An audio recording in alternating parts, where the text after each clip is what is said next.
I'm Eric, and this is what you need to know before you go to a Magic conference.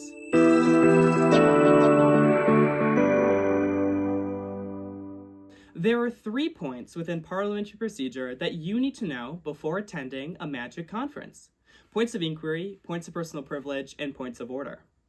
Points can only be made at certain times throughout debate, with the exception of points of order, which can be raised at any time. As a rule of thumb, points can be made when there is no speaker actively speaking. The first point we'll go over today is a point of inquiry. Points of inquiry indicate that a delegate wants to ask a question in regard to a speaker's comments after the speaker yields their time to questions, or a general question to the chair. After a speaker is done speaking and they yield their time to questions, the chair may ask if there are any questions for the delegate. At this time, a delegate can raise their placard and, when called on, state "point of inquiry" to the speaker. The chair will then respond with "on inquiry," and then the delegate is free to ask a question to the speaker at that time.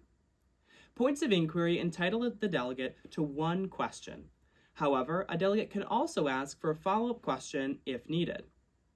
The next point we'll go over are points of personal privilege.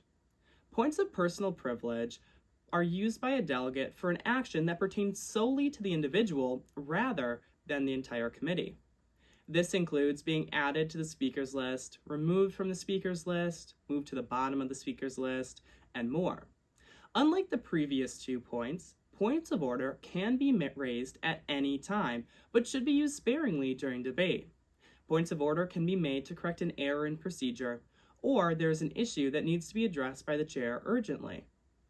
To raise a point of order, a delegate raises their placard, and when the chair calls on the delegate, they may state "point of order," followed by the reason the delegate is raising the point of order.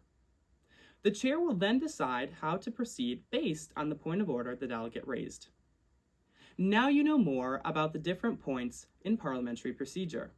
We hope to see you in committee at Mayman, Cask, or Mask soon. For more information, visit maymanonline.com.